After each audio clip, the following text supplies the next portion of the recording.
Rotational variables को study करने वाले हैं। तो आइए स्टार्ट करते हैं। इस फिगर पर फोकस करें। इस फिगर में हमारे पास एक आर्बिट्ररी रिजिड बॉडी है जो कि अबाउट जी एक्सिस रोटेट हो रही है। ठीक है।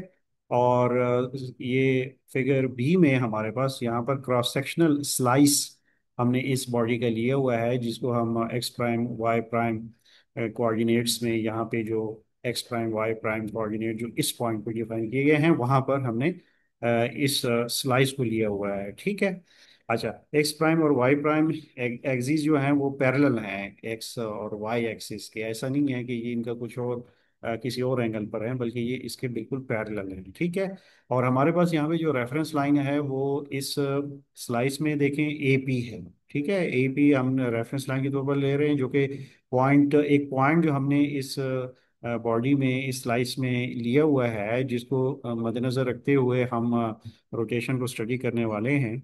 तो ये रेफरेंस लाइन इस पॉइंट पी को बॉडी के ओरिजिन से, यानी इस पॉइंट से क्या कर रहा है जी, रिलेट कनेक्ट कर रहा है। ठीक है। अच्छा, और ये रेफरेंस लाइन इस फिगर के हिसाब से एक्स प्राइम एक्सेस से फाई एंगल पर है। ठीक है ना, फाई एंगल पर ये लोकेट हमने दिखाया हुआ है ये। ठीक है। अच्छा, पॉइंट पी जब देखें फॉर एग्जांपल, ये बॉडी जो थी स्लाइस, ये पहले एक्स प्राइम के बिल्कुल ऊपर था, यानी पैरेलल था। तो उस सूरत में after some time delta T, जब ये रेफरेंस लाइन एपी जो है मूव करके यहाँ तक पहुँचता है, तो ये कुछ आर्क लेंथ कवर करता है। सपोज वो आर्क लेंथ एस है। ठीक है। तो ये ओवरऑल डिस्क्रिप्शन है इस फिगर की। तो इस डिस्क्रिप्शन को पहले हमने समझने की कोशिश की है। अब हम ऐसा करते हैं कि थोड़ा सा इसको दोबारा से जो अभी हमने डिस्कस किया दोबारा से देख लेते हैं। तो फिगर जो ए है वो a body of any shape rotates about the Z axis. ठीक है, जी एक्सिस पे रोटेट हो रही है। फिर to describe the motion of the whole body it is enough to track just one point P on it. सिर्फ एक point P हमने यहाँ पे लेकर हम चाह रहे हैं कि हम इसकी रोटेशन को स्टडी करें। और ये जो रेड सर्कल आपको नजर आ रहा है, अगर ये बॉडी को, इस रिजिड बॉडी को हम इस पॉइंट, इस ए के हिसाब से रोटेट करवाएं, तो ये पॉइंट बी एक एक तरह से सर्कल हमें सर्कुलर पाथ दे रहा है। ठीक है। अच्छा, the motion of P can be treated as circular motion in plane. ठीक है। और कौन सा प्लेन में ये हमें दे रहा है? X prime Y prime plane में दे रहा है ये, जो कि हमने नए कोऑर्डिनेट्स डिफाइन किए हैं पैरेलल टू एक्स वाई के। अच्छा, अब इस सर्कल का जो रेडियस है वो चूंकि पॉइंट पी ए से कितने डिस्टेंस पर है, आर पर, तो इसलिए इसका सर्कल का रेडियस हम आर ले रहे हैं, और जो कि बिल्कुल परपेंडिकुलर डिस्टेंस है किस पर, जो कि परपेंडिकुलर डिस्टेंस है इस पॉइंट पी का फ्रॉम द एक्सिस। ठीक है। इस पॉइंट बी से ये परपेंडिकुलर डिस्टेंस है पॉइंट ए से। ठीक है। अच्छा, और यहाँ जैसे मैंने पहले बताया कि ये क्रॉस सेक्शनल है, यानी स्लाइस व्यू है, क्रॉस सेक्शनल व्यू है बॉडी का in X prime Y prime plane में। ठीक है। अच्छा, तो यहाँ पे मुझे एक्स प्राइम वाई प्राइम लिखना चाहिए था यूं करके। ठीक है। अच्छा, अब हम जो ख़ास हमारा मकसद है इस फिगर से, वो ये है कि हम रोटेशनल वेरिएबल स्टडी करना चाह रहे हैं। तो रोटेशनल वेरिएबल स्टडी करने के लिए सबसे पहले जिस हम वेरिएबल को स्टडी करने वाले हैं वो है एंगुलर पोजीशन थीटा। ठीक। हम पहले एंगुलर पोजीशन थीटा को डिस्कस करना चाहेंगे। तो एक्चुअली ये वो लाइन है, देखिए यहाँ पे फाइव लिखा हुआ है, लेकिन वहाँ पे मैंने थीटा लिख दिया। कोई बात नहीं, आप इसको थीटा लिख लेंगे, इससे कोई इतनी इशू नहीं है। ठीक है, सिंबल है। तो एंगुलर पोजीशन थीटा हम पहले डिफाइन करना चाहते हैं। तो angular position theta actually the angle that the reference line A P makes with the ex prime axis. ठीक है ना, एक्स प्राइम एक्सिस, इसको कहते हैं एंगुलर पोजीशन। ये आपने डेफिनेशन याद रखनी है। और इसको हम काउंटर क्लॉकवाइज रोटेशन के तौर पर काउंटर क्लॉकवाइज रोटेट करवा रहे हैं। और याद रखें कि काउंटर क्लॉकवाइज रोटेशन हम पॉजिटिव लेते हैं और क्लॉकवाइज रोटेशन हम नेगेटिव लेते हैं। तो ये रहा जी काउंटर क्लॉकवाइज रोटेशन, यू करके सी, काउंटर क्लॉक वाइज। ठीक है। और अगर ये यूं रोटेट करता तो हम इसको क्या कहते हैं, क्लॉकवाइज। तो ये हमारे पास काउंटर क्लॉकवाइज हम पॉजिटिव लेंगे, यानी एक्स प्राइम से जब हम ऊपर की तरफ यूं जा रहे होंगे ऐसे करके। और क्लॉकवाइज जो है हम नेगेटिव वैल्यू के साथ लेंगे। ठीक है। तो ये आपने याद रखना है। अच्छा, ये हो गया जी एंगुलर पोजीशन थीटा। ये आप डेफिनेशन आपको समझ में आई हो के आ गई है। उसके बाद हम फर्दर देखते हैं आर्क लेंथ रिलेशन। ठीक है। अच्छा, इसको मैं एक पहले इसको थीटा बना लूँ, ये थीटा में बना लूँ।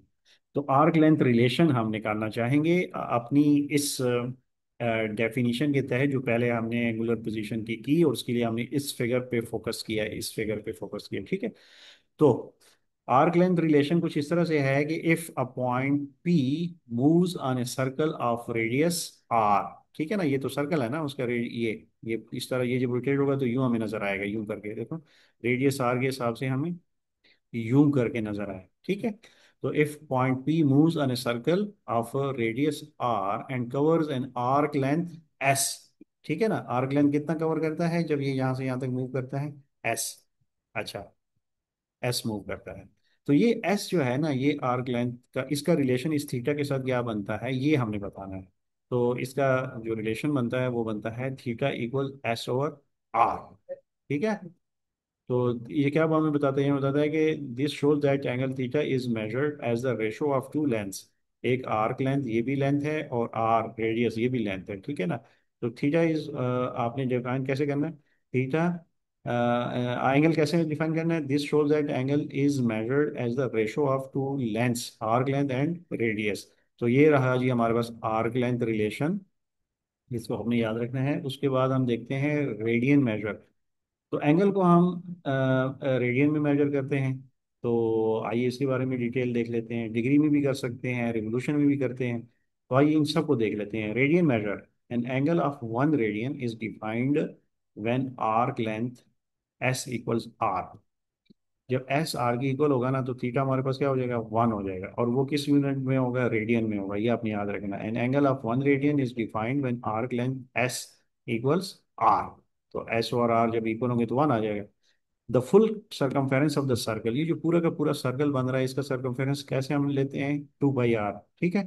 तो 1 रिवोल्यूशन हमारा बन जाएगा 2 पाई रेडियन। ये पूरा का पूरा 1 रिवोल्यूशन यहाँ से स्टार्ट लिया वापस इधर ही आ गए। तो 1 रिवोल्यूशन बन गया 2 पाई रेडियन। ठीक है। और ये इक्वल होता है 360 डिग्री। तो यहाँ से आप सिंप्लीफाई करें, 1 रेडियन हमारे पास इक्वल हो जाएगा 57.3 डिग्री, जो कि अप्रॉक्सीमेटली इक्वल है 0.159 रिवोल्यूशंस। ये बहुत इंपॉर्टेंट रिलेशन है, ये आपने याद रखना है। एमसीक्यूज में भी आ सकता है, न्यूमेरिकल्स में भी। ये इसके बगैर तो आपकी कैलकुलेशन ही मुमकिन नहीं होगी। तो ये आपने रिलेशन याद रखना है। Units of angle, angles can be expressed in radiance, degrees और रिवोल्यूशन। तो किसी भी एंगल में आप इसको मेजर कर सकते हैं। However in mathematical equations that mix angular and linear quantities like s equals r theta, the angle must be in radians for the equation to hold। तो ये आपने याद रखना है कि हम रेडियन में मेनली इसको मेजर करते हैं एंगल को। ठीक है। जिस तरह से यहाँ पे इस रिलेशन के बारे में हमें मेनली बताया जा रहा है कि अगर आपके पास मैथमेटिकल इक्वेशन हो जिसमें एंगुलर और लीनियर इक्वेशंस दोनों क्वांटिटीज दोनों मिक्स हों, जैसे कि एस इक्वल्स आर थीटा में है, तो ऐसी सूरत में हम एंगल को रेडियन में मेजर करते हैं। ठीक।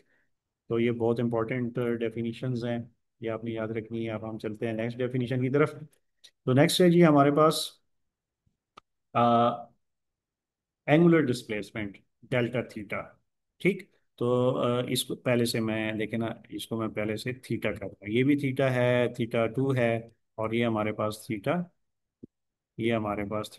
1 है। ठीक है।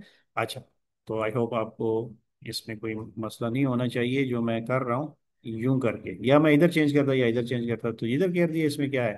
ठीक है ना। तो आपने इसको जहन में रख लेना है कि ये करेक्शन मैंने की है। अच्छा, एंगुलर डिस्प्लेसमेंट समझ लेते हैं। डेल्टा थीटा क्या है? अच्छा, जब एंगुलर पोजीशन इस रेफरेंस लाइन का एपी का टाइम t1 पे था थीटा 1, और टाइम t2 पे ये पहुंचा थीटा 2 के हिसाब से यहाँ तक। तो ऐसी सूरत में उसका जो एंगुलर पोजीशन में चेंज आया। ठीक है। एंगुलर पोजीशन में चेंज लाइन, रेफरेंस लाइन का एंगुलर पोजीशन में चेंज आया, उसको हम इस तरह लिख सकते हैं। Change in angular position of the line AP between two times, हम लिखेंगे delta theta equals theta 2 minus theta 1। या देखें इसको हाँ, delta theta equals theta 2 minus theta, इस तरह लिख देंगे। अच्छा, इट कैन बी पॉजिटिव अगर क्लॉकवाइज है, और नेगेटिव अगर ये एंटी क्लॉकवाइज है। तो ये आपने याद रखना है। उसके बाद है average angular velocity. Average angular velocity. अब एवरेज एंगुलर वेलोसिटी जो है ना वो हमें इधर इस डेफिनेशन से मिलने वाली है, एंगुलर डिस्प्लेसमेंट से। यानी जो हमारे पास एंगुलर डिस्प्लेसमेंट है, ये थीटा वन, इस रेफरेंस लाइन का टाइम टी वन पे थीटा वन है और टाइम टी टू पे थीटा टू है, तो उसका टोटल एंगुलर डिस्प्लेसमेंट जो है वो है डेल्टा थीटा। कितने टाइम में है? जी, कितने टाइम में है? डेल्टा टी टाइम में है। तो यहाँ से फिर अगर हम एंगुलर डिस्प्लेसमेंट को डेल्टा टी पे डिवाइड कर दें तो हम बता सकते हैं angular average angular velocity omega. तो हम लिखेंगे angular displacement per unit time, हमारे पास एक नई डेफिनेशन बन गई है, वो है ओमेगा एवरेज, जो है एवरेज एंगुलर वेलोसिटी। ठीक है, ये हमें क्या देती है? It gives the rate at which the angle changes over time interval. ठीक है, ये आप डेफिनेशन आपने याद रखनी है। फिर उसके बाद इंस्टेंटेनियस एंगुलर वेलोसिटी। अब मैं चाह रहा हूँ कि मैं ये जो एंगुलर वेलोसिटी में चेंज है वो किसी इंस्टेंट पे जाके, पर्टिकुलर इंस्टेंट पे जाके देखो, तो मैं इस डेफिनेशन पे ना लिमिट लगा दूंगा, limit delta T tends to zero. यहाँ से आ जाएगा डेल्टा थीटा और डेल्टा टी, तो ये हो जाएगा डी थीटा और डी टी। ये देखो, पहले डेल्टा था अब डी हो गया। डी का मतलब है कि हम बहुत ही स्मॉल इस एंगुलर वेलोसिटी का चेंज देख रहे हैं। ठीक है, एंगुलर स्पीड एंगुलर वेलोसिटी देख रहे हैं, यानी स्मॉल पर्टिकुलर इंस्टेंट पे देख रहे हैं। तो ओमेगा हमारा हो जाएगा limit delta T tends to zero D T, delta theta और डेल्टा टी, जो कि इक्वल हो जाएगा डी थी और डी टी, डी थीटा और D T. So this is similar to the instantaneous linear velocity in straight line equation. तो ये भी है, आप इस तरह से इसको ये इंफॉर्मेशन भी ध्यान में रखें। तो यहाँ से फर्दर हम देखना चाहेंगे एंगुलर वेलोसिटी के साइन को। देखें, आपने पहले एंगुलर डिस्प्लेसमेंट का साइन या एंगुलर पोजीशन का साइन देखा कि काउंटर क्लॉकवाइज हम क्या लेते हैं? पॉजिटिव लेते हैं, और क्लॉकवाइज नेगेटिव लेते हैं। तो साइन ऑफ एंगुलर वेलोसिटी के बारे में हम कहेंगे कि हमारे पास पॉजिटिव एंगुलर वेलोसिटी होगा जब थीटा इज इंक्रीजिंग, यानी काउंटर क्लॉकवाइज रोटेशन होगी। और नेगेटिव ओमेगा होगा जब थीटा इज डिक्रीजिंग, यानी क्लॉकवाइज रोटेशन होगी। तो ये इनके साइन के बारे में, एंगुलर वेलोसिटी के साइन के बारे में आपने याद रखना है, क्योंकि बहुत इंपॉर्टेंट है। उसके बाद है एंगुलर स्पीड। तो पहले हमने एंगुलर वेलोसिटी देखा, तो उसमें चूंकि डायरेक्शन इन्वॉल्व थी, तो अब चूंकि एंगुलर स्पीड है तो इसमें हम जस्ट एंगुलर वेलोसिटी के मैग्नीट्यूड पे फोकस करने वाले हैं।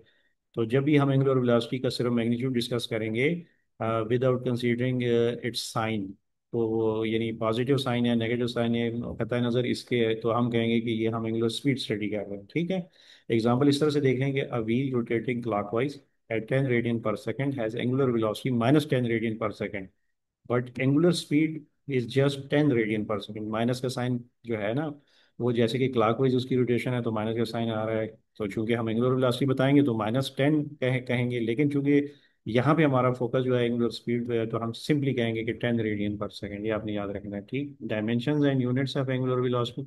डायमेंशन इसकी है टी इनवर्स टाइम। ठीक, और रेडियन पर सेकंड जिसकी यूनिट्स है, या रिवोल्यूशंस पर सेकंड। तो इनमें हम इसको मेजर करेंगे जब न्यूमेरिकल्स प्रॉब्लम सॉल्व करेंगे। तो ये रही जी वेरिएबल्स जो अब तक हमने स्टडी की है। और नेक्स्ट आप ये याद रखें, angular velocity in rigid body क्या होगा जी? For a rigid body in pure rotation के केस में all points rotate with the same angular velocity. ये इंपॉर्टेंट पॉइंट है, ये आपने याद रखना है। Any line fixed in the body like AP and perpendicular to the axis rotates with the same omega. यानी ये जो एपी लाइन है ना, जो सर्कल में यूं करके रोटेट होगी, ये सेम एंगुलर हम ये ओमेगा के साथ थ्रू आउट, चूंकि प्योर रोटेशन है। और ये रोटेशन प्योर इसलिए है कि ये इस फिक्स्ड एक्सिस के अराउंड ये बॉडी, रिजिड बॉडी जो है ये रोटेट हो रही है। तो ये याद रखेंगे, इस प्योर रोटेशन में जितने भी पॉइंट्स हैं वो सब सेम एंगुलर वेलोसिटी के साथ रोटेट हो रहे हैं। ठीक, ये इंपॉर्टेंट पॉइंट है। और यानी दूसरे हम इस तरह से मजीद कह सकते हैं कि जो ये रेफरेंस लाइन है ये सेम ओमेगा के साथ, या एक लाइन है या बहुत सारे लाइन हम ले लें, तो उनकी जो एंगुलर उनका जो ओमेगा होगा वो इस एक्सिस के अराउंड, कौन से एक्सिस? ये जी एक्सिस के अराउंड सेम रहेगा। तो ये भी आपने याद रखने हैं, ये बहुत इंपॉर्टेंट है। और नेक्स्ट है एंगुलर एक्सेलरेशन। एंगुलर एक्सेलरेशन जो है जी, इसकी फर्दर हमारे पास डेफिनेशन एंगुलर वेलोसिटी से होकर बनती है। ठीक है, यानी एंगुलर वेलोसिटी में जब हम कहेंगे when angular velocity changes with time the body of particle has angular acceleration, तो बॉडी में एंगुलर एक्सेलरेशन आ जाता है जब एंगुलर वेलोसिटी में टाइम के साथ चेंज आए। तो इसको हम एवरेज एंगुलर एक्सेलरेशन को मैथमेटिकली यूं करके लिख सकते हैं कि अल्फा एवरेज, इसको अल्फा कहते हैं, omega two minus omega one over T two minus T one. और इसको फर्दर डेल्टा की फॉर्म है, डेल्टा ओमेगा और डेल्टा टी, इस तरह हम लिख सकते हैं। ठीक है। अब हम इंस्टेंटेनियस एंगुलर एक्सीलरेशन का बताना चाहें तो हम सिंपल इस पर लिमिट लगा देंगे, delta T tends to zero. तो हम इसको लिख सकते हैं अल्फा इक्वल्स डी ओमेगा और डी टी। ठीक, तो ये डी जो है ना, ये चूंकि इंस्टेंट टाइम पे जाके मैं एक्सीलरेशन बताना चाह रहा हूँ, तो इसलिए इसको इंस्टेंटेनियस एंगुलर एक्सीलरेशन कहा जाता है। तो फिर ये डेफिनेशन यू बन जाएगी। ये बहुत इंपॉर्टेंट है, ये भी आप याद रखें। नेक्स्ट, हाँ जी, नेक्स्ट हम एंगुलर एक्सेलरेशन का साइन की बात कर लेते हैं। एंगुलर एक्सेलरेशन साइन पॉजिटिव होगा, यानी अल्फा अगर ग्रेटर देन जीरो है तो ये पॉजिटिव होगा। यानी इसका मतलब है कि एंगुलर वेलोसिटी जब इंक्रीज हो रही होगी, लेकिन जब एंगुलर वेलोसिटी डिक्रीज हो रही होगी ना, तो उस वक्त फिर हमारे पास ये अल्फा नेगेटिव होगा, यानी अल्फा लेस देन जीरो हमारे पास आ रहा होगा। ये आपने याद रखना है, यानी इसके पॉजिटिव और नेगेटिव होने की कंडीशंस, और इसका जो डायमेंशन है वो याद रखें, ये inverse T power minus two, ये इसकी डायमेंशन बनती है। और इसका यूनिट बनता है रेडियन पर सेकंड स्क्वायर या रिवोल्यूशन पर सेकंड स्क्वायर। या तो हम इस रेडियन में पर सेकंड स्क्वायर में मेजर करेंगे या रिवोल्यूशन पर सेकंड में मेजर स्क्वायर में मेजर करेंगे। ठीक है। अच्छा, अब चूंकि हम मेनली तो फोकस रिजिड बॉडी की मोशन पे कर रहे हैं, तो इसलिए हमें उस हिसाब से, जैसे पिछले स्लाइड पे हमने रिजिड बॉडी के केस में एंगुलर वेलोसिटी का जिक्र किया था, तो हम यहाँ पे एंगुलर एक्सेलरेशन का रिजिड बॉडी के हिसाब से जिक्र करना चाहेंगे। तो उसके लिए देखें, since angular velocity omega is the same for all points of the rigid body, angular acceleration is also the same for all points. जैसे हमने पिछली स्लाइड पे कहा था कि एंगुलर वेलोसिटी के केस में अगर ये रिजिड बॉडी है, उसमें कोई कोई सी भी पॉइंट्स ले लें, तो वो तब सब पॉइंट्स जो कि इस सर्कल में रोटेट हो रहे होंगे इस एक्सिस के अराउंड, तो सेम एंगुलर वेलोसिटी के साथ हो रहे होंगे। तो यहाँ पे भी हम कहेंगे कि जितने पॉइंट्स हैं वो जब रोटेट हो रहे होंगे, तो उनकी एंगुलर एक्सेलरेशन भी सब पॉइंट्स के लिए सेम रहेगी। ठीक, ये रिजिड बॉडी की केस में। ठीक है। और प्योर रोटेशन के केस में ये आपने याद रखना है, alpha is property of entire bodies rotation, not of in individual points. Single particle in circular motion, अगर सिंगल पार्टिकल की हम बात करें, तो यहाँ पे देखें, इंस्टेड ऑफ रिजिड बॉडी, अगर हम motion of a single particle P in circle of radius R can also be considered, तो उसके लिए भी जस्ट हम अगर फोकस करेंगे एक पॉइंट पी है, वो रोटेट हो रहा है, तो उस सूरत में हम कह सकते हैं, इसको अगर हम एग्जांपल से देख लें, एग्जांपल ये है कि particle of mass M attach to a mass less rod pivoted at the z axis, the particle has both angular velocity and angular acceleration. So even if we consider just a single particle rotating around the z-axis, then such particle has also both angular velocity and angular acceleration, तो उनका भी होगा। लेकिन चूंकि rigid body ये जो होता है वो तो कलेक्शन ऑफ पार्टिकल्स होता है, बहुत सारे पार्टिकल्स का होता है, में से मिलकर एक रिजिड बॉडी बनता है। तो rigid body can be viewed as many particles rotating about the same axis. बात वही है, जस्ट यहाँ पे बताना मकसूद ये है कि अगर सिंगल पार्टिकल की सर्कुलर मोशन की बात को हम एक्सटेंड कर लें रिजिड बॉडी तक, जो कि बहुत सारे पार्टिकल्स पर मुश्तमिल होगा, तो उस सूरत में हमारे पास सब पार्टिकल्स के लिए जो रिजिड बॉडीज में होंगे वो रोटेट हो रहे होंगे एक्सिस के अराउंड, तो उनकी सेम ओमेगा होगा और सेम अल्फा होगा। ठीक है।